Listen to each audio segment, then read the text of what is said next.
नमस्कार दोस्तों, मैं रविगुल स्वागत करता हूं आप सभी का उड़ान आईएएस एकेडमी के ऑनलाइन प्लेटफॉर्म पर। दोस्तों, आज के इस वीडियो में हम बात करेंगे सीजीपीएससी मुख्य परीक्षा 2023 जो होने वाली है, उसमें पेपर 4 का जो भाग 2 है, इसकी रणनीति किस प्रकार से होनी चाहिए। देखिए, एक्चुअल में ये जो सेशन होना था, ये लाइव होना था।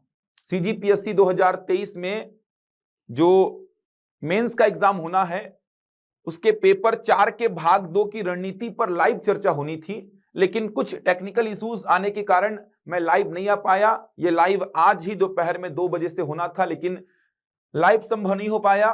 मैंने बहुत कुछ इसके लिए प्लान करके रखा था, बहुत सारी बातचीत मुझे करनी थी, क्योंकि पेपर 4 के भाग 2 को लेकर हमेशा से अभ्यर्थियों को यह समस्या रही है कि तैयारी किस प्रकार से करें, कितना पढ़ें इसमें। तो मैं एकदम सटीक रणनीति लेकर आया था कि एक सटीक रणनीति के तहत चलेंगे तो 50 में 50 भी लाया जा सकता है और अननेसेसरी बहुत ज्यादा इधर उधर भागने की आवश्यकता नहीं है इस भाग के लिए। तो बातचीत बहुत सारी करनी थी, प्लान मैंने बहुत कुछ किया था, वो सारा प्लान आपको मिलेगा, रिकॉर्डेड वीडियो में मिलेगा आपको। जैसे मैं सबसे पहले बात करता सिलेबस पे। सिलेबस आप देखेंगे तो बहुत बड़ा है, लेकिन आपको किस प्रकार सिलेबस को समझना है, एक प्लान के तहत आपको तैयारी करनी है। वो प्लान क्या होगा, सिलेबस को कैसे समझना है, वो बात करते। इसके बाद आयोग की उत्तर पुस्तिका आपको दिखाता, 2022 की जो आयोग की उत्तर पुस्तिका है वो दिखाता, किस प्रकार से मार्किंग हुई है, उसमें स्टेप मार्किंग होती है कि नहीं होती है, उस पर बातचीत करते। जो स्पेस दिया होता है वो स्पेस मैनेज हो जाता है कि नहीं होता है, उस पर बातचीत करते। इसके बाद एक सैंपल पेपर लेकर आया था मैं, उस सैंपल पेपर को पूरा हल करते, किस प्रकार से लिखना होता है, ये सारी बातें समझाने वाला था। तो लाइव संभव नहीं हो पाया, तो मैं इसको रिकॉर्डेड वीडियो के फॉर्म में कर रहा हूं, तो ये आपको मिल जाएगा। आप इसको पूरा देखिए। जो अभ्यर्थी इस बार मुख्य परीक्षा देने वाले हैं उनके लिए तो बहुत ही फायदेमंद होगा। वैसे तो जो भी अभ्यर्थी सीजीपीएससी की तैयारी कर रहा है उन सभी अभ्यर्थियों के लिए ये फायदेमंद होने वाला है, लेकिन जो अभ्यर्थी इस बार का मेंस लिख रहे हैं वो जरूर देखें इसको। चलिए, तो बातचीत करेंगे। तो सीजीपीएससी 2023 मुख्य परीक्षा, जैसा कि आप सभी को पता होगा, पेपर 4 का जो भाग 2 है 50 अंक का है, जिसमें योग्यता परीक्षण, तार्किक योग्यता और बुद्धिमत्ता परीक्षण लिखा गया है। तो आप इसको ऐसा मत पढ़ो, आप इसको बोलो मैथ्स और रीजनिंग का भाग है ये। अब मैथ्स और रीजनिंग का भाग है, अब मैं बोल रहा रीजनिंग भी हटा दो, केवल आप बोलो मैथ्स का ही भाग है ये, केवल मैथ्स का भाग है ये। ऐसा मैं क्यों बोल रहा हूं, इसका कारण को समझना। 2018 से ये पैटर्न चालू हुआ था, जो नया पैटर्न चालू हुआ था मेंस का, ये 2018 मेंस से चालू हुआ था, 2018 मेंस से। इसके बाद 2019 मेंस हुआ, 2020 मेंस, 2021 मेंस और 2022, मतलब नए पैटर्न में ये 5 मेंस हो चुके हैं। इन पांचों मेंस को अगर आप देखेंगे तो पेपर 4 का भाग 2 को देखना, रीजनिंग के एकदम गिने चुने प्रश्न आए हैं। एक आध प्रश्न कभी 2 नंबर का पूछ लिया, कभी 4 नंबर का पूछ लिया, इससे ऊपर रीजनिंग का प्रश्न बना ही नहीं है। इसीलिए मैं बोल रहा हूं, इसको आप सीधे सीधे बोलो गणित का भाग है ये, गणित का भाग बोल सकते हैं इसको आप, गणित का भाग। तो बातचीत करते हैं। आयोग की उत्तर पुस्तिका भी आपको दिखाऊंगा। ये देखिए, आयोग की उत्तर पुस्तिका भी मैं रखा हूं, ये आपको दिखाऊंगा किस प्रकार से मार्किंग होती है, कैसे लिखना पड़ता है, आपको नंबर कैसे प्राप्त करने हैं। बहुत सारी बातचीत है, करेंगे एक एक करके। चलिए, सबसे पहले अपन बात करेंगे सिलेबस पे। तो पेपर 4 का जो भाग 2 है 50 अंक का होगा, ये तो आप सभी को पता होगा, 50 अंक का होगा। कितने कितने प्रश्न, कितने कितने अंक के आएंगे देख लेते हैं एक बार। तो 2 अंक के कुल 6 प्रश्न आएंगे, 2 अंक के कुल 6 प्रश्न आएंगे, मतलब 12 अंक यहां से कवर हो जाएगा।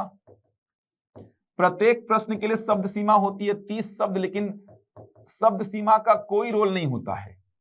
प्रत्येक प्रश्न के लिए शब्द सीमा होती है 30 शब्द, लेकिन शब्द सीमा का यहां कोई रोल नहीं है। जैसे अगर मैं आपको आयोग की कॉपी दिखाऊं, ये देखिए, आयोग की कॉपी देखेंगे आप तो यहाँ पे आपको दिखाई दे रहा है, ये जो पहला प्रश्न है 2 नंबर का दिखाई दे रहा है आपको। 2 नंबर के कुल 6 प्रश्न आते हैं, देख सकते हैं, ये 2 प्रश्न आपके सामने हैं। इसके बाद आप देखेंगे तो कुल 6 प्रश्न आपको दिखाई देंगे। ये देखिए, कुल 6 प्रश्न आपको दिखाई देंगे। तो आपको शब्द सीमा 30 शब्द रहती है 2 अंक के प्रश्न के लिए, लेकिन आप खुद सोचिए, गणित में शब्द सीमा का कोई रोल ही नहीं है। जैसे ये वाले प्रश्न को देखिए, तो 30 शब्दों में लिखा जाना इस प्रश्न के उत्तर को संभव ही नहीं था। तो जितना नॉर्मल कैलकुलेशन करना है आपको, मतलब एक जनरल प्रोसीजर फॉलो करना है, ऐसा नहीं कि जो स्पेस दिया पूरे स्पेस को भरना है। 2 अंक के लिए आप देख सकते हैं स्पेस कितना दिया होता है, करीबन 4 लाइन दिया होता है। आप अगर नहीं लिख पा रहे हैं तो बीच में लाइन खींच के आधा इधर भी लिख सकते हैं। तो 2 अंक के प्रश्न के लिए आप देखेंगे तो 4 लाइन दिया रहता है। 6 प्रश्न आपको 2 अंक के देखने को मिलेंगे, देख सकते हैं।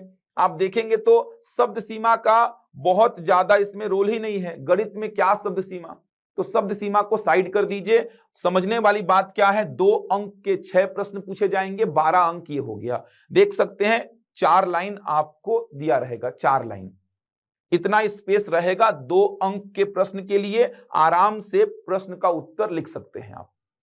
तो 4 लाइन करीबन रहता है। अगर नहीं लिख पा रहे हैं तो बीच में लाइन खींच के आधा इधर और आधा इधर लिख सकते हैं आप।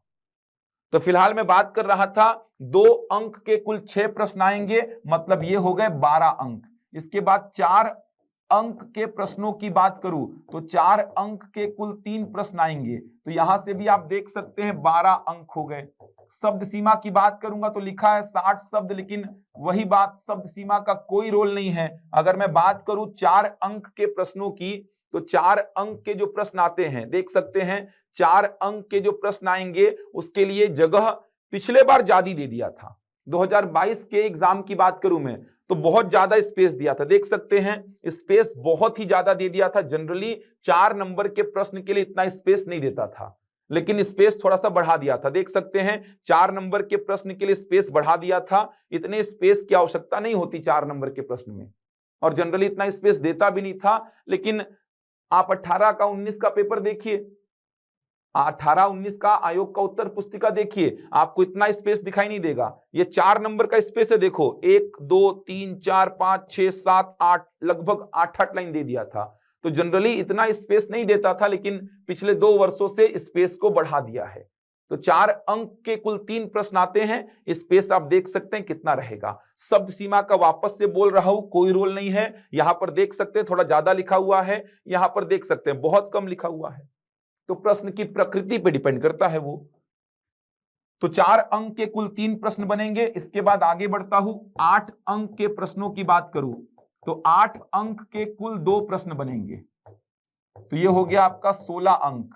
शब्द सीमा की बात करूं तो 100 शब्द होता है प्रत्येक प्रश्न के लिए, लेकिन यहां पर वापस से बोल रहा हूं शब्द सीमा का कोई रोल नहीं है। देखिए 8 अंक के प्रश्न की बात करूं तो 8 अंक के प्रश्न के लिए आपको कितनी जगह देगा, तो आप देख सकते हैं ये पाई चार्ट का एक प्रश्न पूछा गया था। तो 8 अंक के प्रश्न के लिए ये पूरा का पूरा स्पेस दिया हुआ है और साथ में ये स्पेस दिया हुआ है। तो 8 अंक के प्रश्न की बात करूंगा तो स्पेस देख सकते हैं कितना दिया हुआ है। एक और प्रश्न की अगर मैं बात करूं, ये रहा एक और प्रश्न, देख सकते हैं कितना स्पेस है। ये पूरा का पूरा स्पेस दिया है, इसके बाद थोड़ा सा और बढ़ाया है। मतलब 4 अंक के लिए जितना दिया था उससे 4-5 लाइन एक्स्ट्रा बढ़ाकर देता है। तो 8 अंक के प्रश्नों के लिए आप स्पेस देख सकते हैं कितना देगा। तो 8 अंक के 2 प्रश्न बनेंगे, 16 अंक हो गया। इसके बाद 10 अंक का प्रश्न अगर देखा जाए तो 10 अंक का 2 प्रश्न आएगा, जिसमें से करना आपको एक ही है। तो 10 अंक का 2 प्रश्न आएगा जिसमें से एक ही करना है, मतलब ये हो जाएगा 10 अंक। शब्द सीमा की बात करूंगा तो 125 शब्द होता है, लेकिन वापस से वही शब्द सीमा का कोई रोल नहीं है। देखा जाए अगर 10 अंक के प्रश्न की बात करें तो ये रहा 10 अंक का 2 प्रश्न आपको दिया रहेगा, उसमें से कोई एक प्रश्न का उत्तर देना है। एक जरूर आपको गणितज्ञ का पूछेगा, एक तो जरूर गणितज्ञ का पूछेगा। हमेशा 10 अंक का जो प्रश्न रहा है उसमें 2 में से एक तो हमेशा मैथमेटिशियन, मतलब जो गणितज्ञ हैं, उनके बारे में जानकारी जानना चाहा है। तो यहां पे भी देख सकते हैं गणितज्ञों के बारे में जानकारी जानना चाह रहा है। और एक जो इसके अथवा में दिया है उसमें 2 प्रश्न हैं, जिसमें एक 6 नंबर का है और एक 4 नंबर का। जनरली ऐसे ही कर रहा है पीएससी, तोड़ दे रहा है, 10 नंबर के प्रश्न को तोड़ दे रहा है, एक 6 का एक 4 का ऐसा पूछ ले रहा है। जनरली ऐसा फॉर्मेट चला रहा है। अगर आप देखेंगे तो 2019 में भी यही काम किया था, 2019 में ऐसा ही काम किया था, उसने तोड़ दिया था इसी प्रकार से। तो तोड़ के ऐसा दे रहा है वो, तो थोड़ा सा ध्यान रखेंगे। एक 6 एक 4, कभी कभी 5-5 में तोड़ दिया, 2019 में 5-5 में तोड़ दिया था। तो थोड़ा सा ध्यान यहां पे देंगे। एक तो कंफर्म है कि मैथमेटिशियन का आएगा ही, और एक में क्या करता है वो तोड़कर जनरली दे रहा है। 6 नंबर का, 4 नंबर का, 6 नंबर वाला नावधारा का प्रश्न पूछा था, 4 नंबर का एलसीएम का प्रश्न पूछा था। स्पेस देखेंगे तो कितना स्पेस दिया, देखिए ये स्पेस है, उसके बाद ये पूरा स्पेस दिया हुआ है, उसके बाद और स्पेस दिया है, लगभग 2 पेज के आसपास दिया है। तो स्पेस को कहीं ना कहीं बढ़ाया है देखिए, और स्पेस का बढ़ना गणित वाले सेक्शन के लिए तो ठीक है, लेकिन जीएस वाले सेक्शंस के लिए खतरनाक हो जाता है। समझ आ रहा है? गणित वाले सेक्शन के लिए तो ठीक है, स्पेस जितना ज्यादा देगा उतना कहीं ना कहीं फायदेमंद रहेगा ये, लेकिन जो जीएस वाले पेपर हैं आप इसको छोड़कर कोई भी पेपर उठा लो, लैंग्वेज तो छोड़ ही दो, लैंग्वेज का तो ऐसा है कि उत्तर आपको लिखने हैं, उसके लिए स्पेस जितना दिया उसी में लिखना है आपको, तो लैंग्वेज को छोड़ दीजिए। बाकी पेपरों को देखेंगे आप तो स्पेस जितना बढ़ाएगा ना उतना खतरनाक हो जाएगा आपके लिए। निबंध के लिए इतना ज्यादा स्पेस बढ़ा दिया है, कहां शुरुआत 2018 में हुई थी 3-3.5 पेज की, एक निबंध मतलब जो 750 शब्दों में लिखना है 3-3.5 पेज में लिखना है, अब उसको बढ़ा दिया 6-6 पेज कर दिया है एक एक निबंध के लिए। तो मैथ्स में तो फिर भी फायदेमंद है बच्चों के लिए अगर स्पेस को बढ़ा रहा है तो, लेकिन बाकी विषयों में यही चीज खतरनाक साबित होगी। तो 10 नंबर के लिए स्पेस देख सकते हैं। तो गणित में स्पेस को लेके कोई समस्या नहीं आएगी, आपने ये समझ लिया, स्पेस को लेके गणित में कोई समस्या नहीं आएगी। तो ये 50 अंकों का वितरण है, ये टोटल हो गए 50 अंक, तो ये 50 अंकों का वितरण हो गया। 50 में 50 लाया जा सकता है, बिल्कुल लाया जा सकता है। सिलेबस को थोड़ा सा एक अलग तरीके से अपन समझते हैं, देखना सिलेबस को थोड़ा सा अलग तरीके से समझा रहा हूं आपको। मैं क्या बोल रहा हूं, प्री में आपने जितना मैथ्स पढ़ा है, सीजीपीएससी प्री की तैयारी करते समय आपने जितना गणित पढ़ा है वो पूरा का पूरा गणित आपका तैयार होना चाहिए। और बहुत ज्यादा मतलब एक एक चैप्टर को ध्यान से समझना, बहुत ज्यादा एक एक चैप्टर को जा जाके पढ़ने की आवश्यकता नहीं है। बहुत सारे चैप्टर्स हैं, संख्या पद्धति हो गया, सरलीकरण हो गया, भिन्न संख्या हो गया, वर्गमूल घनमूल हो गया, घातांक करनी हो गया, इसके बाद आगे बढ़ेंगे तो औसत है, प्रतिशत है, लाभ हानि है, अनुपात समानुपात है, मिश्रण है, साझा है, समय दूरी, रेलगाड़ी, नाव धारा, समय कार्य, पाइप टंकी, क्षेत्रफल, आयतन, रेखा कोण, पूरा का पूरा डीआई। तो अगर ऐसे पूरे चैप्टर्स को एक एक करके डील करोगे ना तो फिर सही नहीं जा रहे हो आप, फिर सही बिल्कुल नहीं जा रहे हो आप। एक एक चैप्टर को अगर डील करने बैठे तो आप बिल्कुल भी सही नहीं जा रहे हो। आपने प्री में गणित कहीं ना कहीं पढ़ा है, सीसेट का पेपर आपने निकाला है, इस बार तो चलो सीसेट आसान आ गया था, लेकिन आपने सीसेट का पेपर को निकाला है, बिल्कुल निकाला है सीसेट पेपर आपने। तो एक जनरल एक बेसिक तैयारी तो आपकी गणित की है। तो जो प्री में जिन चैप्टर्स की अभी मैं बात कर रहा था, प्री में ये सारे चैप्टर्स आपने कहीं ना कहीं पढ़े हैं।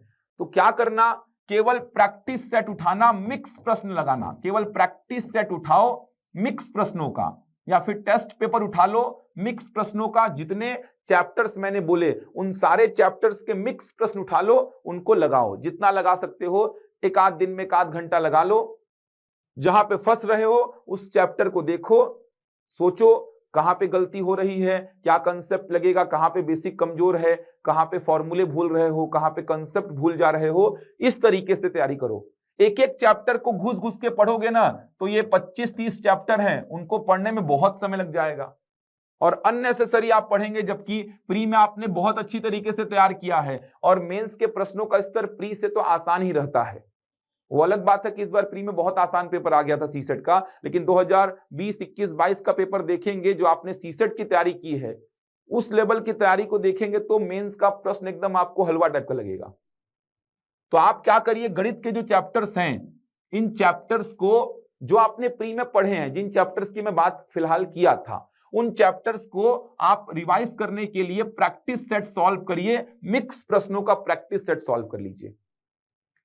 बात करूं अगर मैं रीजनिंग की, ये भी आपने प्री में पढ़ा होगा। अगर मैं रीजनिंग की बात करूं तो ये भी आपने प्री में पढ़ा है। इसको तो पढ़ो ही मत, इसको छोड़ दो। जितना आपने प्री में पढ़ा है, जो आपने नॉलेज प्री में रखा है उतना ही रखो। इसमें जनरली एक आध प्रश्न आएगा तो वो प्रश्न जनरली लुप्त पद का हो जाता है, गणितीय संक्रियाओं का हो जाता है। तो बहुत आसान चैप्टर्स हैं, गणितीय संक्रियाएं जो आप पढ़े हैं, लुप्त पद, श्रेणी वाला जो लुप्त पद आता है जनरली इसको पूछता है, कोडिंग डिकोडिंग मतलब सांकेतिक भाषा से जनरली प्रश्न बन जाएगा। तो बनना होगा ना तो प्रश्न जनरली इन्हीं चैप्टर से बनता है, गिने चुने 4-5 चैप्टर है जहां से एक आध दो प्रश्न बनेगा तो बन जाएगा। मुख्य परीक्षा में रीजनिंग का सीरीज वाला जो लुप्त पद आता है उसको पूछ लेता है, गणितीय संक्रियाओं को पूछ लेता है, कोडिंग डिकोडिंग सांकेतिक भाषा को पूछ लेता है। तो 2018 से लेके अभी तक जो प्रश्न रीजनिंग का बना है कहीं ना कहीं इन्हीं चैप्टर से पूछा है वो। तो रीजनिंग को तो पढ़ो ही मत, जो आपने प्री में नॉलेज इकट्ठा किया है उतने ही नॉलेज को लेके चलो, आप आराम से प्रश्न कर लोगे। जो आपने प्री में जानकारी इकट्ठी की है, प्री में आपने जितना पढ़ा है उसके तहत आप आराम से रीजनिंग को सॉल्व कर लोगे, एक आध दो प्रश्न आया तो। गणित के जो चैप्टर्स प्री में पढ़े हैं उन चैप्टर्स को आप प्रैक्टिस सेट के तहत सॉल्व करो, डेली आदत डालो, एक आध घंटे लगाने का हैबिट में रहे वो। मतलब वो कहीं ना कहीं ये नहीं कि फॉर्मूले भूल गया सर, कंसेप्ट को भूल गया सर, प्रैक्टिस नहीं हो पाई थी मैथ्स की, इसीलिए टच में रहो, एक आध घंटा लगाते रहो। जब मन नहीं कर रहा है पढ़ने का, मैथ्स का प्रैक्टिस सेट उठाए लगा लिए। तो ये तो हो गई प्री में जो आपने पढ़ा है मैथ्स और रीजनिंग उसकी बात। अब इसके अलावा कुछ और इंपॉर्टेंट चैप्टर्स बचे हैं, उनको आपको अलग से चैप्टर वाइज पढ़ना है। कुछ और चैप्टर्स हैं जिनको आपको चैप्टर वाइज पढ़ना है, जिसमें सबसे पहले बात करता हूं परिमेय संख्या की। अब आप बोलेंगे परिमेय संख्या प्री में पढ़े हैं, लेकिन थोड़ा सा मेंस में परिमेय संख्या का वेटेज ज्यादा है। परिमेय संख्या को जोड़ना, घटाना, गुणा भाग करना, मतलब परिमेय संख्याओं पर आधारित बहुत सारे प्रश्न बनते हैं। दो परिमेय संख्या के बीच परिमेय संख्या ज्ञात करना, तो परिमेय संख्या को लेकर प्रश्न बनते हैं। तो आप मेंस का पेपर अभी तक जितना हुआ है पूरे को उठाइए और देखिए परिमेय संख्या के किस प्रकार के प्रश्न बने हैं। कभी दो परिमेय संख्या के बीच परिमेय संख्या निकालने बोल दिया है, कभी बार वाले डेटा को p/q में कन्वर्ट करने बोल दिया है, कभी परिमेय संख्या को जोड़ने, घटाने, गुणा भाग करने की बात कर रहा है। अलग अलग वैरायटी के परिमेय संख्या के प्रश्न बने हैं। तो परिमेय संख्या को थोड़ा सा अलग से पढ़ने की जरूरत पड़ेगी आपको। अगर आप 2020 का पेपर देखोगे मेंस का, तो 2020 वाले मेंस में 2 नंबर का 2 प्रश्न पूछा था परिमेय संख्या से और 4 नंबर का 1 प्रश्न, मतलब 8 नंबर का तो परिमेय संख्या से ही हो गया था। तो परिमेय संख्या को थोड़ा पढ़ने की आवश्यकता है भाई, समझ आ रहा है? परिमेय संख्या को पढ़ने की आवश्यकता है। 22 में भी 2 नंबर का 1 प्रश्न पूछा गया था, तो परिमेय संख्या को अलग से पढ़ेंगे पूरा। इसके बाद बात करूं मैं अनुपात समानुपात में, जो समानुपात का सेक्शन है, अनुपात वाला सेक्शन तो आप पूरा प्री में पढ़े हैं, उससे बाहर जाने की आवश्यकता नहीं है। लेकिन समानुपात का जो सेक्शन है, समानुपात के अलग अलग जो नियम पढ़ते हैं आप, जैसे बात करूं मैं एकांतरानुपात हो गया, व्युत्क्रमानुपात हो गया, ये कुछ नियम होते हैं। व्युत्क्रमानुपात, एकांतरानुपात, व्युत्क्रमानुपात, योगानुपात, अंतरानुपात, योगांतरानुपात, बहुत इंपॉर्टेंट नियम। योगांतरानुपात बहुत ही इंपॉर्टेंट नियम है, यहां से प्रश्न जनरली पूछता है। तो अनुपात तो प्री में जो पढ़े हैं उसी का प्रैक्टिस करना है। समानुपात के नियम, एकांतरानुपात, व्युत्क्रमानुपात, योगानुपात, अंतरानुपात, योगांतरानुपात, इनको पढ़ने की आवश्यकता है, सिलेबस में लिखा है ये। मध्यानुपाती, तृतीयानुपाती, चतुर्थानुपाती को थोड़ा सा प्रैक्टिस करने की आवश्यकता है। तो समानुपात जो कि प्री में बहुत ज्यादा नहीं पढ़ते आप, इसीलिए बोल रहा हूं मेंस में थोड़ा सा समानुपात को पढ़ लीजिए। समय नहीं है तो मेरा ये कहना है कि योगांतरानुपात नियम के कुछ प्रश्न लगा लीजिए, योगांतरानुपात नियम के कुछ प्रश्न लगाइए, काम चल जाएगा आपका। इनको नहीं पढ़ेंगे तो भी कोई दिक्कत नहीं है, योगांतरानुपात नियम को लेकिन पढ़ ही लेना आप। इसके बाद आगे बढ़ेंगे तो बैंकिंग चैप्टर है एक, बैंकिंग में क्या बोलता है वो 3 अलग अलग खातों में, जैसे बात करूं मैं बचत खाता, तो बचत खाते में ब्याज की गणना करने बोलता है। बात करूं मैं सावधि जमा खाता, सावधि जमा खाते में ब्याज की गणना करने बोलता है। बात करूं मैं आवर्ती जमा खाता, आवर्ती जमा खाते में ब्याज की गणना करने बोलता है। इन 3 खातों में ब्याज की गणना करने बोलता है। तीनों को छोड़ सकते हैं क्योंकि यहां से प्रश्न बिल्कुल नहीं बनता, तीनों को छोड़ सकते हैं छोड़ना चाहें तो, क्योंकि वो करता क्या है पता है, वो बैंकिंग से प्रश्न पूछने की बजाय प्री का जो टॉपिक आप पढ़े होंगे सिंपल इंटरेस्ट और कंपाउंड इंटरेस्ट, साधारण ब्याज और चक्रवृद्धि ब्याज, यहां से प्रश्न पूछता है। समझ आ रहा है? वो प्री के साधारण ब्याज और चक्रवृद्धि ब्याज वाले टॉपिक से प्रश्न पूछना ज्यादा पसंद करता है, ना कि बैंकिंग के इन टॉपिक से। फिर भी आप देखेंगे अभी तक का इतिहास तो आवर्ती जमा खाता से प्रश्न बना था, आवर्ती जमा खाता से बहुत पहले प्रश्न बना था, एक आध बार सावधि जमा खाता से भी प्रश्न बन चुका है। तो आप एक बार देख लीजिए, बहुत ज्यादा प्रश्न यहां से नहीं बने हैं, बहुत ज्यादा इंपॉर्टेंट नहीं है, क्योंकि पीएससी हमेशा चॉइस क्या लिया है, एसआई और सीआई के प्रश्नों की, ना कि इस प्रकार के टॉपिक्स को वो उठाया है। आप देखेंगे तो सावधि जमा खाता पूरा का पूरा सीआई ही तो है। कंपाउंड इंटरेस्ट, चक्रवृद्धि ब्याज की गणना सावधि जमा खाते में ही होती है।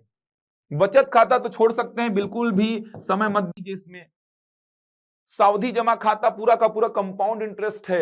आवर्ती जमा खाता को थोड़ा सा पढ़ लीजिए, अच्छा है, आवर्ती जमा खाता को पढ़ने में मजा भी आता है, आसान टॉपिक भी है। इसके बाद आगे बढ़ेंगे तो आयकर की गणना, आयकर की गणना। अब देखो, जब मैथ्स 200 नंबर का होता था, आप देखेंगे मैथ्स जब 200 नंबर का होता था 2018 से पहले, तो वहां पे तो आयकर बहुत इंपॉर्टेंट था। लेकिन जब से पैटर्न बदला है तो एक ही वर्ष बस बना है आयकर का प्रश्न 2019 में, 2019 वाले मेंस में बस आयकर का प्रश्न बना है 2019 मेंस में। लेकिन फिर भी रिस्क नहीं लेना है, क्योंकि 8 नंबर का प्रश्न बना था, तो आयकर की गणना कैसे करते हैं इसका कैलकुलेशन सीख लेना, और करंट का जो स्लैब है, वर्तमान का जो स्लैब है, उस स्लैब को भी याद करके जाना, क्योंकि 2019 का जो मेंस का पेपर हुआ था ना, उसमें स्लैब बोला था वर्तमान का यूज कर लो आप। तो 8 नंबर का पूछा गया था, तो रिस्क मत लेना, आयकर की गणना सीख लेना भाई, आयकर की गणना करना आपको आनी चाहिए, इंपॉर्टेंट सेक्शन है ये। इसके बाद आगे बढ़ता हूं मैं, और क्या क्या है अलग से पढ़ना पड़ता है जिनको, तो बात करूंगा इसमें मैं वैदिक मैथ्स की, वैदिक गणित। तो वैदिक गणित को अगर आप देखोगे तो वैदिक गणित का एक प्रश्न आना तय है, जनरली 2 अंक का या 4 अंक का एक प्रश्न आना तय है। तो वैदिक मैथ्स को तैयार कर ही लेना वैदिक मैथ्स को तैयार। और कुछ कुछ एक्स्ट्रा जो नियम है, जैसे विनकुलम करके एक पद्धति होती है जिससे आप जोड़ते घटाते हैं, तो ये सब 10th के सीजी बोर्ड में नहीं दिया है, लेकिन इनको भी थोड़ा सा कवर कर लेना भाई, देख लेना, क्योंकि नए नए प्रश्न पूछ रहा है। 2020 में पूछा था, 2022 में भी नया पूछ लिया था, तो बुक्स में जनरली ये सब नहीं मिलेगा आपको, तो इनको थोड़ा सा देख लेना, पेपर का एनालिसिस कर लेना। अब वो सब ऊर्ध्व तिर्यकभ्याम और जो निखिलम मेथड हो गया, वो सब पे प्रश्न कम ही पूछ रहा है। कुछ कुछ नए पद्धति जो हैं, जो कि आपको सीजी बोर्ड की बुक में नहीं मिलेगा, उनको भी दे रहा है। तो थोड़ा सा विनकुलम को देख ही लेना, विनकुलम थोड़ा सा पसंदीदा बन गया है पीएससी का, विनकुलम को बार बार पूछ दे रहा है वो, तो विनकुलम को पढ़ ही लेना भाई। विनकुलम तो नेट में सर्च कर लेना, नेट में मिल जाएगा आपको, गूगल सर्च करना, विनकुलम पद्धति क्या होती है बता देगा आपको, यूट्यूब में वीडियोस देख लेना, आपको मिल जाएंगे विनकुलम पद्धति के, तो विनकुलम को पढ़ ही लेना भाई। वैदिक मैथ्स को मत छोड़ना, वैदिक मैथ्स में 2 नंबर 4 नंबर का एक प्रश्न आएगा ही, कंफर्म आएगा ही। तो ये कुछ ऐसे टॉपिक्स हैं जो कि आपको सीधे सीधे मेंस में मिलते हैं, प्री में नहीं मिलते। मतलब जो प्री के लिए मैथ्स आपने तैयार किया है, उसमें इन चैप्टर्स को आपने तैयार नहीं किया है। एक और जो बहुत महत्वपूर्ण चैप्टर है, माध्य माध्यिका बहुलक, माध्य माध्यिका बहुलक। और मेरे को इस बार ऐसा लग रहा है कि माध्यिका से 8 नंबर का प्रश्न फिर से बनने वाला है, माध्यिका से 8 नंबर का प्रश्न मुझे लग रहा है कि बनेगा, क्योंकि माध्यिका बहुत हॉट टॉपिक है, बहुत शानदार टॉपिक है। आप देखेंगे 2018 मेंस में 2 नंबर का प्रश्न बना, 2019 मेंस में माध्यिका से 4 नंबर का प्रश्न बना, 2020 मेंस में माध्यिका से 8 नंबर का प्रश्न बना। उसके बाद 2021 और 2022 में प्रश्न नहीं बना है, तो मुझे पूरा का पूरा भरोसा लग रहा है कि माध्यिका का प्रश्न यहां से इस बार जरूर आएगा, और बड़े प्रश्न आएंगे। माध्यिका का प्रश्न आया तो बड़ा प्रश्न आएगा, मतलब 8 नंबर का प्रश्न, 10 नंबर का प्रश्न आपको मिल सकता है। वो अननोन फ्रीक्वेंसीज पता कराता है, माध्यिका दिया रहेगा आपको, बारंबारताओं का योग दिया रहेगा, अननोन बारंबारताएं, अननोन फ्रीक्वेंसीज आपको पता करने बोलेगा। इस वैरायटी का जो प्रश्न देखे होंगे 2020 में बना था, 2016 का प्रश्न देखना, 2016 में बना था, तो 2016 2017 साइड तो 40 20 नंबर के प्रश्न बने हैं। फिलहाल आप माध्यिका का प्रश्न देख सकते हैं, 8 नंबर का, 10 नंबर का बन सकता है। तो ये इंपॉर्टेंट चैप्टर है, बहुत इंपॉर्टेंट है, माध्य माध्यिका बहुलक, ये पूरा रेडी करना पड़ेगा आपको। इसके बाद एक आता है गणितज्ञों की जानकारी, गणितज्ञों की जानकारी, गणितज्ञों की जानकारी। तो मैं तो पहले बच्चों को बोलता था इनका गणित में केवल योगदान को पढ़ना, टू दी पॉइंट योगदान ही लिखना, लेकिन पीएससी ने जो प्रश्न पूछा लास्ट ईयर मतलब 2022 में, उसको देखकर मैं समझ गया कि आपको पूरी कहानी याद करनी है। कैसे देख सकते हैं, ब्रह्मगुप्त के बारे में पूछा था, ब्रह्मगुप्त का जन्म कब और कहां हुआ था तथा उनके पिता का क्या नाम था। तो गणित में योगदान नहीं है ये उनकी पर्सनल जानकारी है जो कि आपसे पूछा था। देख सकते हैं 5 प्रश्न पूछा था, 2-2 नंबर के 5 प्रश्न थे। तो मैं पहले तो बच्चों को बोलता था कि केवल गणित में उनका योगदान को पढ़ो कि उनका योगदान क्या है गणित में, लेकिन अब मैं बोलता हूं कि पूरा उनका जीवनी पढ़ लो, कहाँ जन्म हुआ था, क्या नाम था बचपन का, उनका एक्चुअल नाम क्या है, कैसे पढ़ा है, उनके पिता का नाम क्या है, माता का नाम क्या है, कहाँ रहते थे, सब कुछ पढ़ लो। देख सकते हैं ब्रह्मगुप्त द्वारा लिखित प्रमुख रचनाओं के नाम लिखिए, उनके बारे में संक्षिप्त जानकारी दीजिए। गणित में प्रमुख योगदान विषय पर टिप्पणी लिखिए। तो देख सकते हैं सारा कुछ पढ़ना पड़ेगा हर एक गणितज्ञ के बारे में, तब जाके कहीं ना कहीं आपका तैयार होगा ये।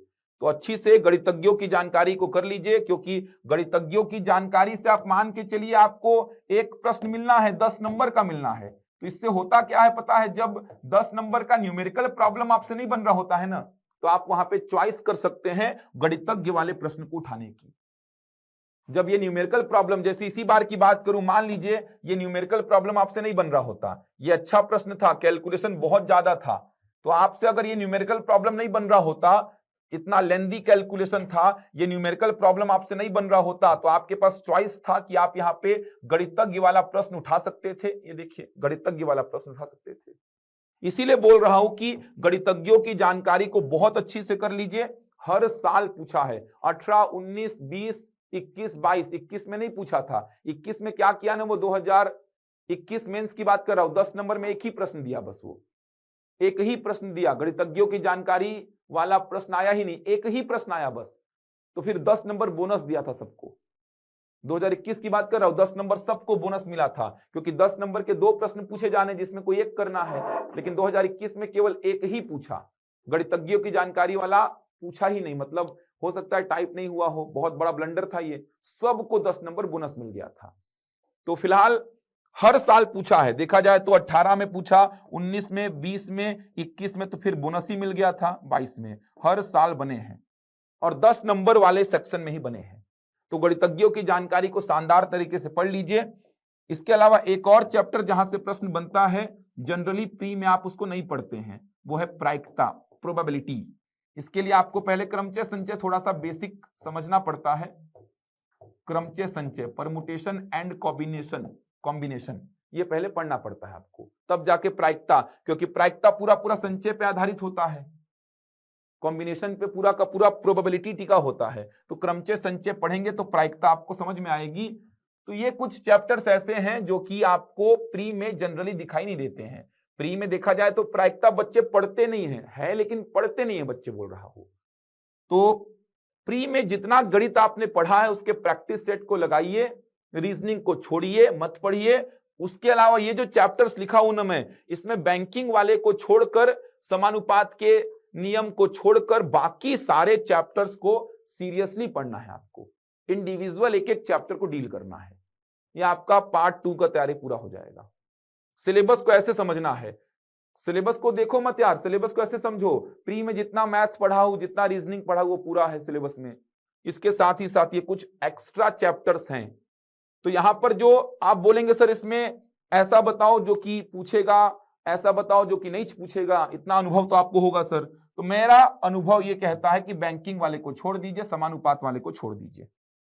बैंकिंग और समानुपात के सेक्शन को यहां पे छोड़ दीजिए, बाकी को मत छोड़िए। प्रायिकता से हमेशा प्रश्न पूछा है 2 नंबर का, 4 नंबर का, हमेशा हमेशा प्रश्न पूछा है। 2 नंबर का प्रश्न, 4 नंबर का प्रश्न हमेशा पूछा है।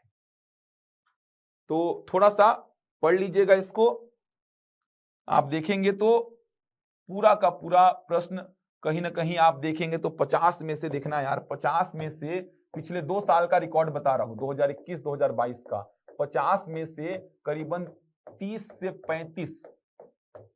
35 अंकों के जो प्रश्न आए हैं ना, वो आपकी प्री की तैयारी से ही आ गए हैं। 30-35 का, 40 बोल दो सीधे सीधे यार, 40 अंक के आसपास तक अगर आप उठाएंगे, 40 अंक के आसपास तक अगर आप उठाएंगे तो जो प्री का तैयारी था गणित और रीजनिंग का, उसी से आ गया है।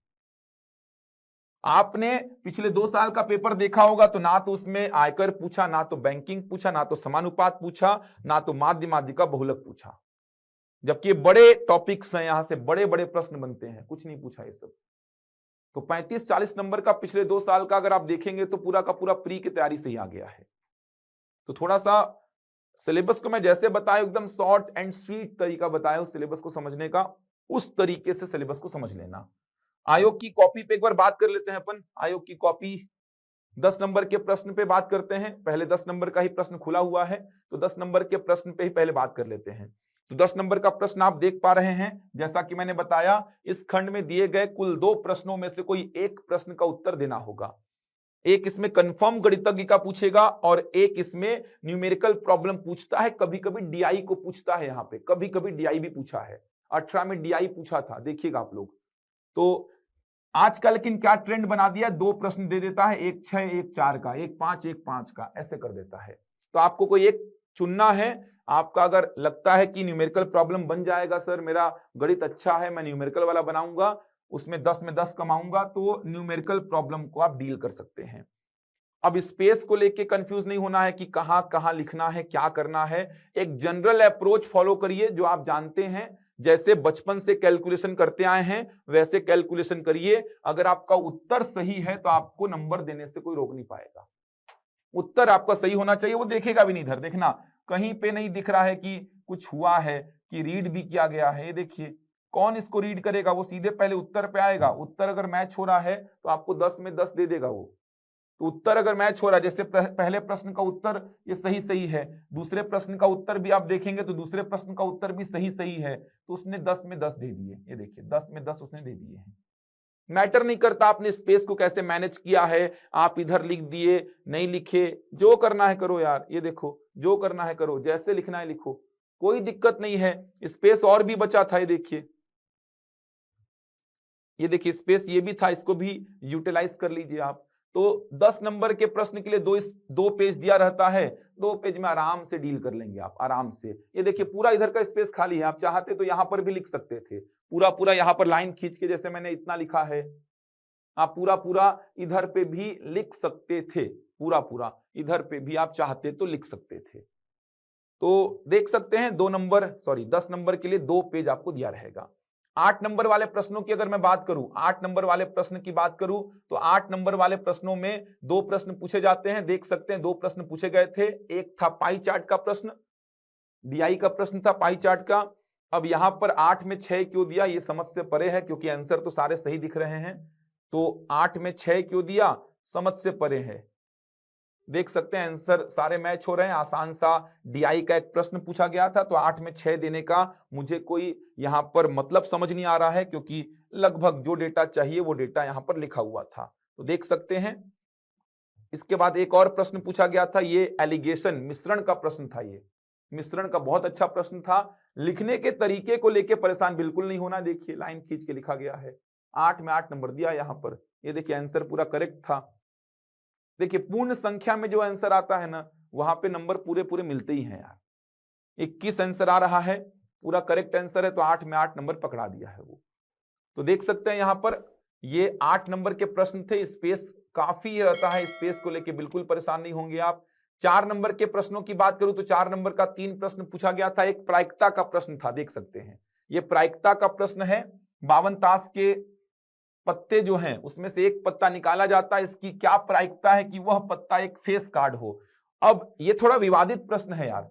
आप आर.एस. अग्रवाल को देखोगे ना, तो आर.एस. अग्रवाल में फेस कार्ड की संख्या को 16 लिखता है, जबकि आप नेट में सर्च करोगे तो फेस कार्ड की संख्या को 12 लिखता है। आर.एस. अग्रवाल का बुक खोल के देखना, आर.एस. अग्रवाल अब स्टैंडर्ड बुक है, तो उसको जो पढ़ेगा वो फेस कार्ड को 16 लेके आएगा। तो फेस कार्ड यहां पर 16 लेके बनाया गया है, इसीलिए इसने 4 में 1 नंबर दिया है, क्योंकि फेस कार्ड 16 लेंगे तो 16 में से 1 ऊपर आएगा, और अगर फेस कार्ड 12 लेंगे तो ऊपर 12 आ जाएगा।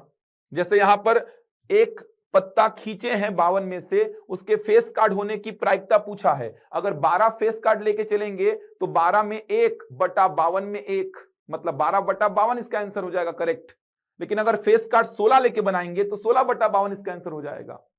अब आर एस अग्रवाल को पढ़ेंगे तो 16 बोलता है फेस कार्ड को, साफ साफ लिखा है। जो आर एस अग्रवाल की बुक में इंस्ट्रक्शन लिखे हुए हैं प्रायिकता के चैप्टर में, वहां पे साफ साफ लिखा हुआ है, देखना आप खोल के आर एस अग्रवाल की बुक को, फेस कार्ड 16 होते हैं। नेट में सर्च करोगे तो फेस कार्ड 12 होते हैं, ऐसा आता है।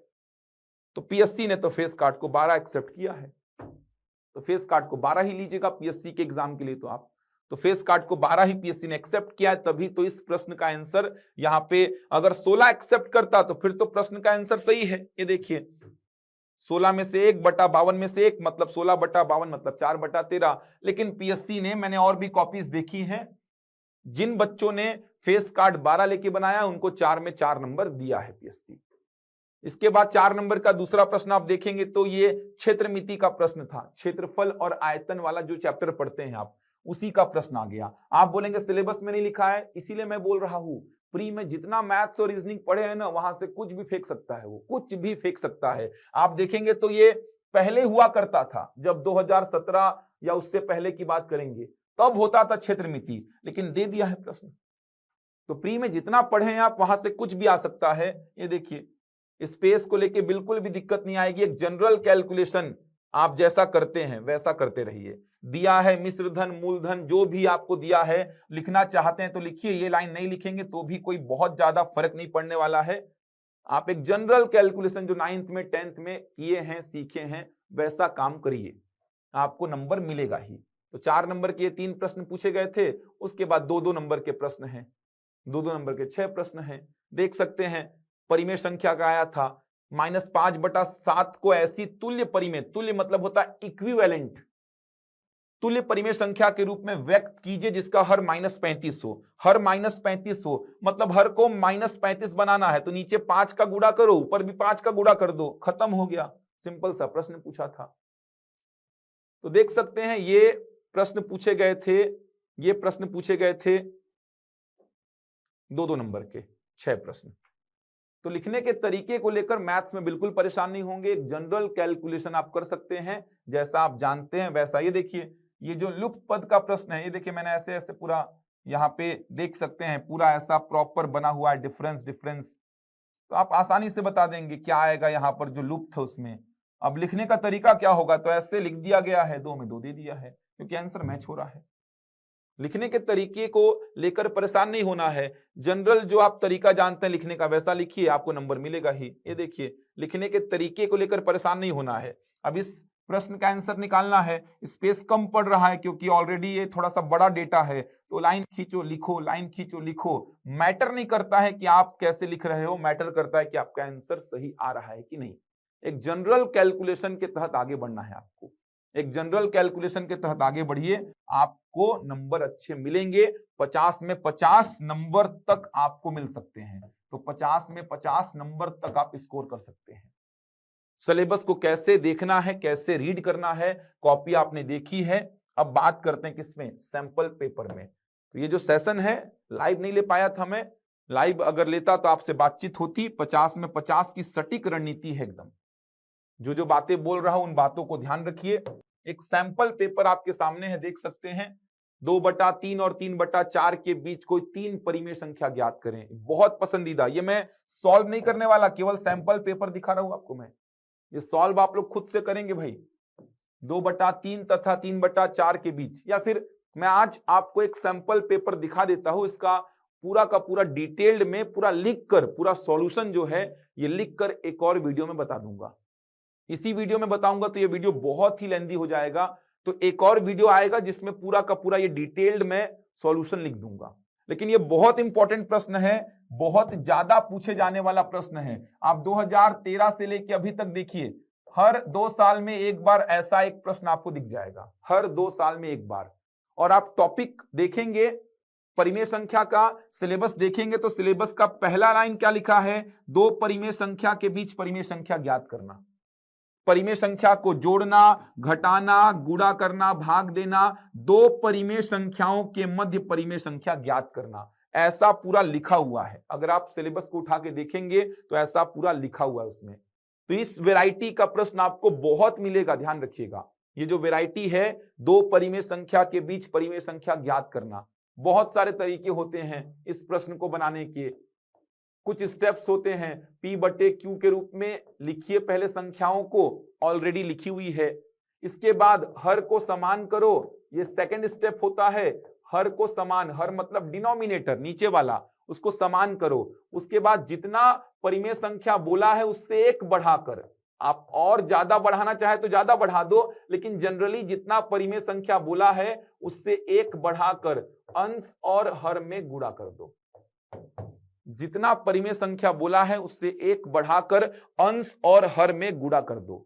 जितना परिमेय संख्या बोला है उससे एक बढ़ाकर अंश और हर में आप गुणा कर दो, हो जाएगा काम खत्म। दो परिमेय संख्या के बीच परिमेय संख्या मिल जाएगा। जैसे इसको मैं लिख के बता देता हूं, देखिए कैसे लिखेंगे, इसको मैं लिख के बता देता हूं। देखिए सबसे पहले क्या करेंगे, P बटे Q के रूप में लिखेंगे। तो यहां पर मैं कैसे लिखता, देखो यहां पर मैं इसका सॉल्यूशन कैसे लिखता, तो P बटे Q के रूप में लिखेंगे इसको। तो आप ऐसा लिख दीजिए 2/3 3/4, P बटा Q के रूप में ऑलरेडी लिखा हुआ है। P बटा Q के रूप में ऑलरेडी लिखा हुआ है 2/3 3/4। दूसरा स्टेप क्या है, हर को समान करना। तो आप हर को समान करने के लिए क्या लिखेंगे, हर को समान करने के लिए आप 3 और 4 का लसा ले लेंगे।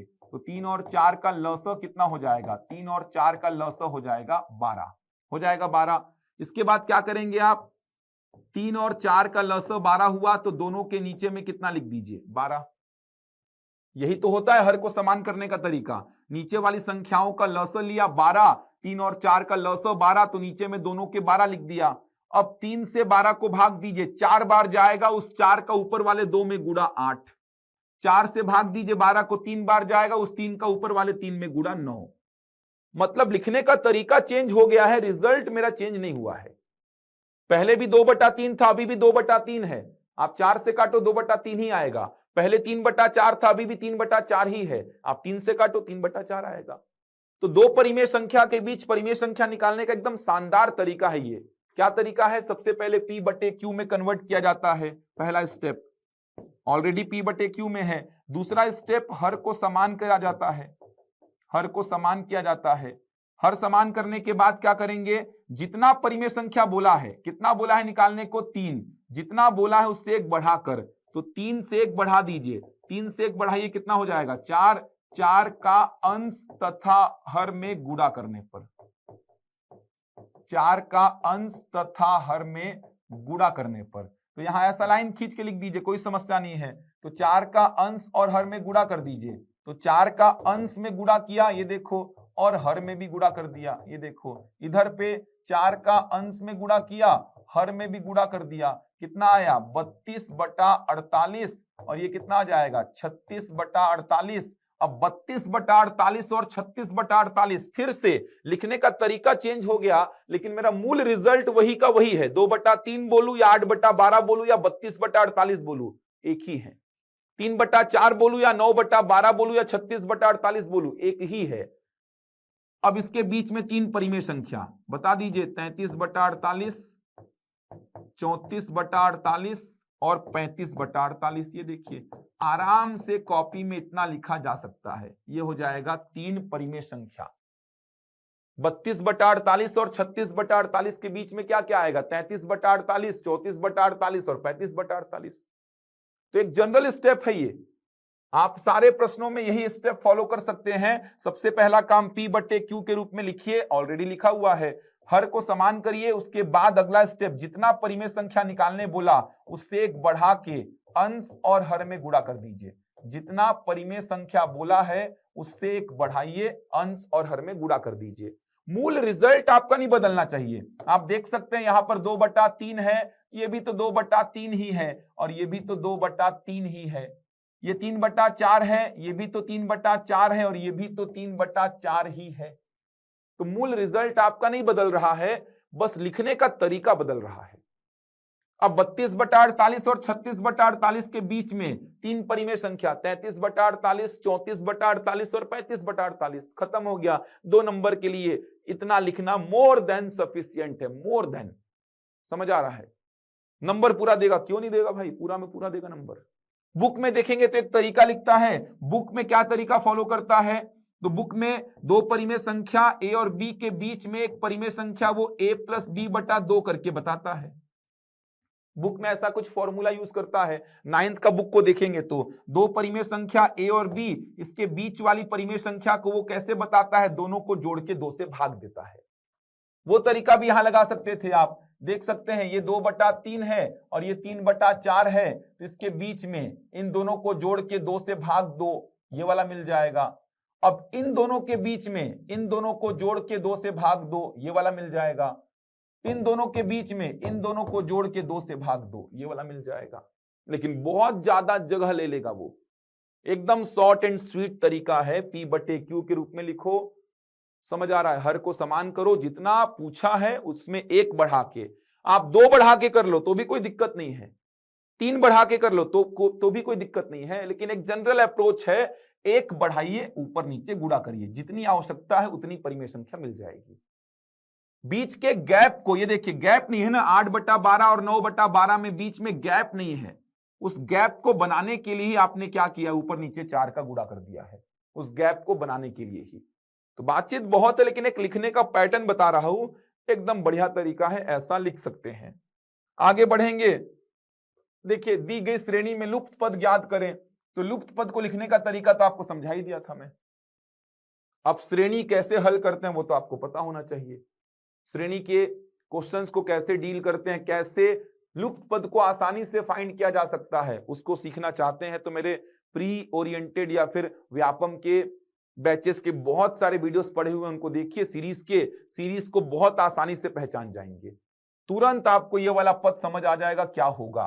तो सीरीज को लिखने का तरीका कैसा होगा, तो सीरीज का प्रश्न ये देखिए, यहां पर भी तो आया था। सीरीज को आप जैसा लिखना चाहे वैसा लिखिए, अपने हिसाब से सीरीज के प्रश्न को लिख सकते हैं, कोई समस्या नहीं आएगा सीरीज के प्रश्न को लिखने में। तो सीरीज के प्रश्न को आप जैसा लिखना चाहें, इतना स्पेस में तो आराम से लिख सकते हैं सीरीज के प्रश्न को। आगे बढ़ेंगे तो ये देखिए परिमेयकरण का प्रश्न है, ये ऐसा एक प्रश्न 2017 में भी आया था, परिमेयकरण का प्रश्न है, देख सकते हैं इसका वैल्यू दिया हुआ है, तो ए और बी का वैल्यू पूछा है। तो आप पढ़े होंगे, क्या पढ़े होंगे, आप पढ़े होंगे ऐसा कुछ कि सर जब P/Q के रूप में डेटा हो और नीचे क्या लगा हो, वर्गमूल लगा हो, नीचे क्या लगा हो, वर्गमूल, तो सबसे पहला काम क्या होता है, सबसे पहला काम होता है परिमेयकरण करने का, सबसे पहला काम परिमेयकरण करने का होता है, सबसे पहला काम होता है। तो परिमेयकरण कैसे करते हैं पता है ना, यहां पे थोड़ा सा ध्यान देना, ये रूट पूरा आगे तक नहीं जाएगा, ये रूट केवल 3 के ऊपर है ऐसा। तो परिमेयकरण कैसे करते हैं आपको पता होगा, नीचे वाले डेटा को देखो, उसके बीच वाले साइन को चेंज करके ऊपर और नीचे गुणा करो। तो लेफ्ट हैंड साइड का परिमेयकरण करना था आपको यहां पर, उसके बाद राइट हैंड साइड के जैसा दिखता, फिर कंपैरिजन करके ए और बी का वैल्यू निकालना था। तो यहां पर स्पेस कम पड़ता, तो ऐसे बीच में लाइन खींच खींच के आप इस प्रश्न को डील करते, यहां पे स्पेस जरूर कम पड़ता तो बीच में ऐसा लाइन खींच खींच के स्पेस को मैनेज करते, जैसा कि ये वाले प्रश्न में किया गया। देखो इससे भी लेंदी प्रश्न है परिमेयकरण का, तो ये तो फिर भी कम था, परिमेयकरण में इसमें ज्यादा लिखना पड़ेगा, परिमेयकरण के प्रश्न में इससे ज्यादा लिखना पड़ेगा। तो स्पेस को मैनेज कैसे किया जाएगा, तो स्पेस को मैनेज करने के लिए बीच में ऐसा लाइन खींचिए और अपना कैलकुलेशन करिए, कोई दिक्कत नहीं है। और साइड में कैलकुलेशन करने से बचिए भाई, गलत इंपैक्ट डालता है वो। ऐसा बच्चे क्या करते हैं, टेस्ट पेपर भी मैं चेक करता हूं तो बच्चे बाजू में ही कैलकुलेशन कर देते हैं, यहां पर कैलकुलेशन कर देते हैं, ये सबसे बचिए भाई। ये बारकोड वगैरह में थोड़ा भी कुछ डिस्टर्बेंस आया, कुछ छेड़छाड़ आया तो गलत हो जाएगा, दिक्कत हो जाएगा। तो यहां पर कैलकुलेशन कर देते हैं बच्चे, यहां पर कैलकुलेशन कर देते हैं, यहां पर कैलकुलेशन कर देते हैं, वो कैलकुलेशन करने से बचिए, उसके लिए पीछे आपको जगह दी रहती है। 2 नंबर के अगले प्रश्न की ओर बढ़ते हैं। तो 2 नंबर का अगला प्रश्न देख सकते हैं, प्रायिकता का प्रश्न है, शानदार प्रश्न है, इसको सोचना भाई, बहुत अच्छा प्रश्न है। ए 75% मामलों में सच बोलता है तथा बी 60% मामलों में सच बोलता है, तो दोनों का विरोधाभास होने की संभावना ज्ञात करें। दोनों का विरोधाभास होने की संभावना, विरोधाभास होने का मतलब ए सच बोलेगा तो बी झूठ बोलेगा, बी सच बोलेगा तो ए झूठ बोलेगा, दोनों में से कोई ना कोई एक ही चीज होगी, ए सच तो बी झूठ या बी सच तो ए झूठ, ऐसा कुछ करके बनाना इस प्रश्न को। शानदार प्रश्न है ये, बहुत शानदार प्रश्न है प्रायिकता का। आगे बढ़ेंगे तो ये वैदिक मैथ्स का प्रश्न है जिसको ऊर्ध्व तिर्यक भ्याम विधि से हल करना है। तो ऊर्ध्व तिर्यक भ्याम विधि आपको पता ही होगी, इस प्रकार की कुछ होती है। तो 2 नंबर का इसी वैरायटी का प्रश्न मिलेगा आपको। ये होती है ऊर्ध्व तिर्यक भ्याम विधि। क्या करेंगे, इकाई के अंकों को लेंगे, उसके बाद इकाई और दहाई के अंकों को लेंगे, फिर इकाई दहाई और सैकड़ा के अंकों को लेंगे, फिर दहाई और सैकड़ा वाले को लेंगे, फिर सैकड़ा वाले को लेंगे। ऐसे करके आप ऊर्ध्व तिर्यक भ्याम विधि लगाते हैं। ये देखिए परिमेय संख्या का इस वैरायटी का प्रश्न बोल रहा था। 2 संख्याओं का गुणनफल 9375 है। जब बड़ी संख्या को छोटी संख्या से विभाजित किया जाता है तो भागफल 15 आता है। दोनों संख्याएं ज्ञात करें। इस प्रकार का प्रश्न परिमेय संख्या का आता है। 2 इक्वेशंस बना के इक्वेशंस को सॉल्व करना है आपको। तो 2 नंबर के ये सारे प्रश्न बहुत इंपॉर्टेंट है, देख लीजिए। एक ये प्रश्न हो गया, श्रेणी का ये प्रश्न हो गया, वर्गमूल में परिमेयकरण करने का ये प्रश्न हो गया, इसके बाद ये प्रायिकता का प्रश्न हो गया, ये हो गया आपका वैदिक मैथ्स का, और ये हो गया आपका परिमेय संख्या का ही प्रश्न हो गया। ये 2 परिमेय संख्या ए और बी मान लेते, ए और बी का गुणनफल दिया है 9375, मान लो ए बड़ी है और बी छोटी, तो ए बटा बी बराबर कितना, 15। ए और बी निकालते हैं यहां से कैलकुलेशन करके। इसके बाद आगे बढ़ेंगे तो ये 4 नंबर के प्रश्न आ गए, देख सकते हैं 4 नंबर का प्रश्न। 4 नंबर का ये प्रश्न साधारण ब्याज और चक्रवृद्धि ब्याज को मिला करके बनाया गया है। बहुत अच्छा प्रश्न है। इस वैरायटी का प्रश्न बहुत बार पूछ चुका है व्यापम। किसी राशि पर 2 वर्ष के लिए 4% वार्षिक ब्याज दर से साधारण ब्याज 350 रुपए है। इसी राशि को इसी अवधि के लिए इसी दर पर चक्रवृद्धि दर पर निवेश किया जाए तो कितना अधिक ब्याज प्राप्त होगा।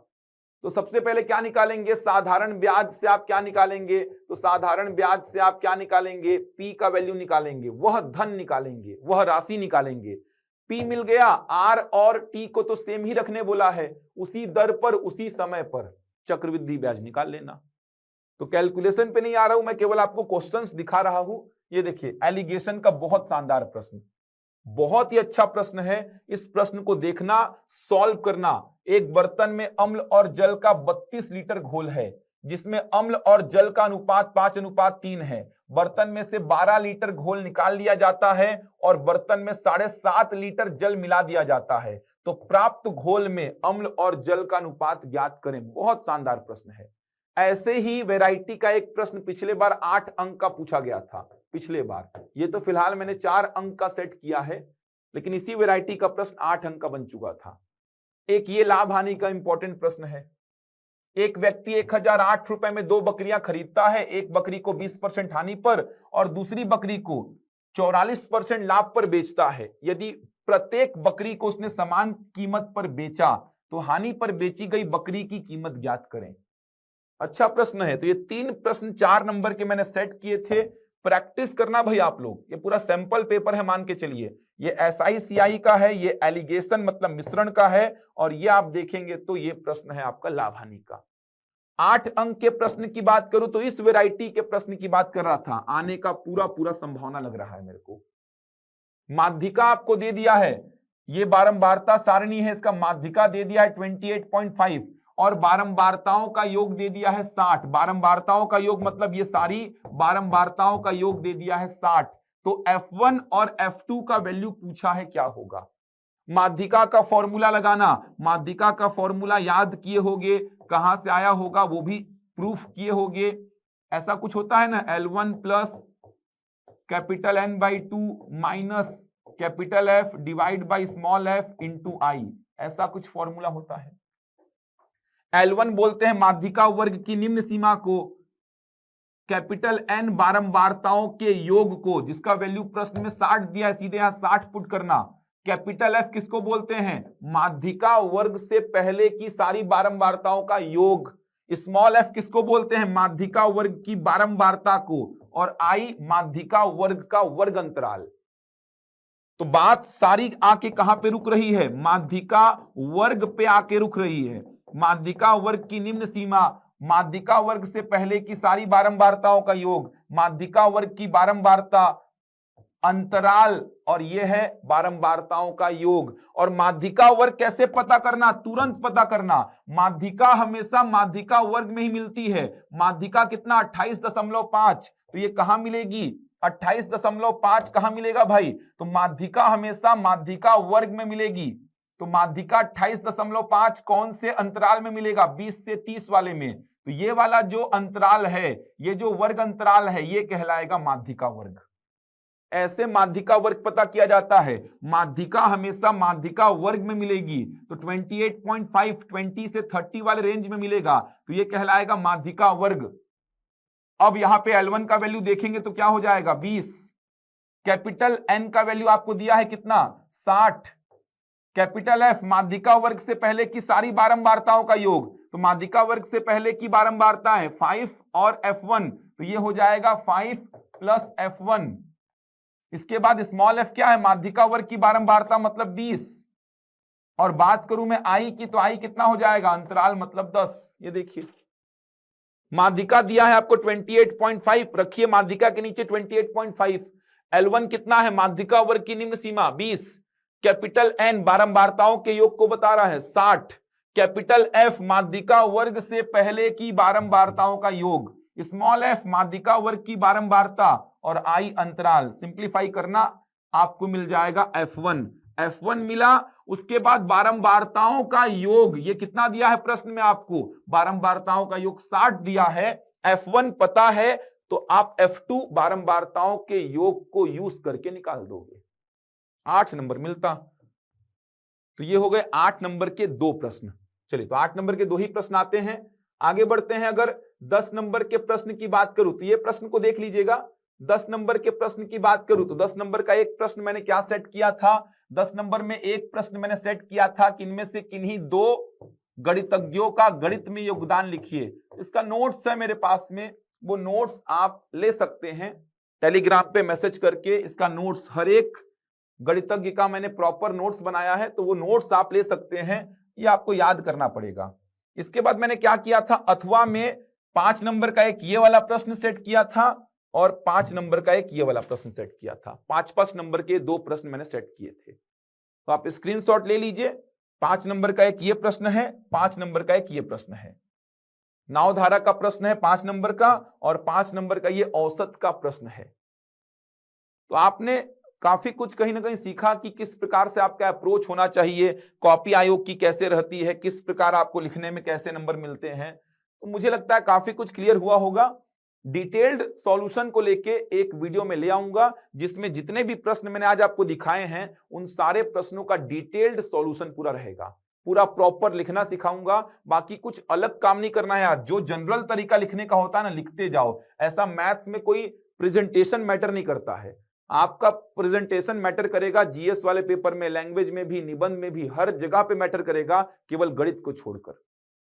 प्रेजेंटेशन जितना अच्छा होगा नंबर उतना अच्छा मिलेगा, लेकिन गणित में ये बात लागू नहीं होगी। गणित में एक जनरल कैलकुलेशन करो, बहुत ज्यादा जमाने की सजाने की आवश्यकता नहीं है, वरना समय निकल जाएगा और आपका पार्ट 1 और पार्ट 3 कहीं ना कहीं छूट जाएगा। तो बहुत ज्यादा जमाने सजाने की आवश्यकता नहीं है। जनरल जो कैलकुलेशन आप बचपन से करते आए हैं, बचपन से लिखते आए हैं, अपनी नोट्स में जो लिखते हैं वैसे ही लिखना। आपको 50 में 50 भी मिल जाएंगे अगर आप सारे प्रश्नों को डील कर रहे हैं तो मुझे लगता है कि कहीं ना कहीं काफी कुछ आपको समझ में आया होगा, बहुत सारी बातें आपको क्लियर हुई होंगी। इन प्रश्नों का उत्तर मैं अगले वीडियो में लेके आ जाऊंगा। ये जो कुछ प्रश्न मैंने यहाँ पे लिए हैं, ये देखिए, ये जो कुछ प्रश्न हैं इनके आंसर्स में ले आऊंगा, सारे प्रश्नों के आंसर्स में ले आऊंगा। जैसे ये जो प्रश्न मैंने लिए हैं, इन सारे प्रश्नों के उत्तर मैं अगले वीडियो में आपके सामने लेकर आ जाऊंगा। खैर, मेरा उद्देश्य था कि आपको प्रॉपर एक रणनीति बतानी, और प्रैक्टिस तो आपको करना पड़ेगा। जैसे ये सब प्रश्नों की अगर मैं बात करूं, ये जो 4 नंबर के प्रश्नों की अगर मैं बात करूं, जैसे 4 नंबर का ये प्रश्न है, आप इसको प्री में जरूर डील किए होंगे, ये प्रश्न प्री में जरूर डील किए होंगे, और ये प्रश्न भी प्री में जरूर आप डील किए होंगे, जरूर प्रैक्टिस हुई होगी इन प्रश्नों की। 8 नंबर के प्रश्नों में अगर बात करूं तो 8 नंबर का ये जो प्रश्न है ये अलग है, प्री में आप इसको डील नहीं किए होंगे। अगला जो प्रश्न है इसको तो आप जरूर डील किए होंगे। 21-22 में तो इस वैरायटी के बहुत सारे प्रश्न प्री में बन रहे थे। 10 नंबर का जो प्रश्न मैंने लिया है अथवा में, ये जो 2 प्रश्न मैंने लिए हैं, एक नाव धारा का और एक ये औसत का, ये भी प्रश्न आपने कहीं ना कहीं प्री में डील किए होंगे। तो आप जो प्री में पढ़े हैं जिन चैप्टर्स को, उनका प्रैक्टिस करो, और अलग से क्या क्या पढ़ना है तो मैंने उसको लिख दिया है कि अलग से आपको कौन कौन से चैप्टर्स पे फोकस करना है, कहां से प्रश्न आने की संभावना है। तो मैं मिलूंगा आपसे अगले वीडियो में। जो प्रश्न छूटे हैं, जिनका उत्तर मैंने आपको नहीं बताया है, जिनका एक्सप्लेनेशन मैंने आपको नहीं बताया है, उन सारे प्रश्नों का एक्सप्लेनेशन प्रॉपर ऐसा लाइन ड्रॉ रहेगा। ये देखिए, जैसे ये प्रश्न मैंने लिखे थे, ऐसा प्रॉपर लाइन ड्रॉ रहेगा, उसी लाइन में लिखना आपको सिखा दूंगा अगले वीडियो में। एक आध सैंपल पेपर और मैं लेकर आऊंगा ताकि आपकी मेंस की तैयारी बहुत शानदार रहे। 50 में 50 अगर लाते हैं तो आपका जो पेपर 4 है वो बहुत अच्छा हो जाता है। 50 में 50 इधर ले आइए आप, बचा 150 में कहीं ना कहीं आपका अगर 80-90 नंबर भी आ रहा है तो भी ये पेपर आपका 130-140 के आसपास पहुंच जाएगा।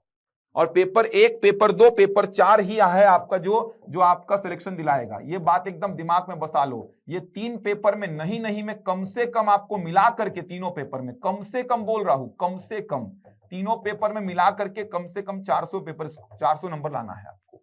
ये आपका ध्येय होना चाहिए, ये आपका लक्ष्य होना चाहिए कि पेपर 1, पेपर 2, पेपर 4 इन तीनों पेपर में मिला करके कम से कम आपका 400 नंबर तो होना चाहिए। और जैसे ही मैथ्स में आपका 50 में 45 के आसपास पहुंचा, मतलब कि पेपर 4 आपका 130-140 वाले रेंज में आ जाएगा। फिर अब पेपर 2 तो निबंध है। निबंध तो आपको मैं कॉपी दिखाऊंगा, एनालिसिस करा दूंगा, तो निबंध तो आपको एकदम हलवा लगेगा। सीजीपीएससी का निबंध का मैंने तैयारी जो किया है आज तक, जब मैं मेंस दिया हूं तो एकदम मैंने एक प्लानिंग के तहत किया है। और निबंध में नंबर भी मुझे 18 वाले में 139 मिले थे, 22 वाले में 129 के आसपास मिले थे। ऐसे नंबर मेरे को मिले हैं। तो इस प्रकार के नंबर मेरे को निबंध में मिले हैं क्योंकि निबंध की तैयारी मैंने एक प्लानिंग के तहत की है।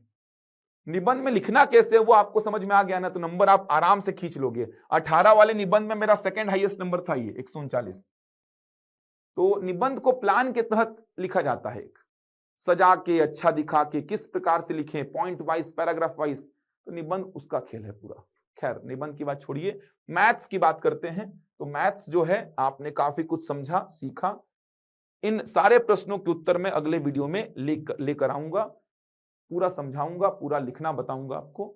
आज के वीडियो में यहीं तक रखते हैं, मिलेंगे अगले वीडियो में कुछ नई जानकारी के साथ। तब तक के लिए धन्यवाद।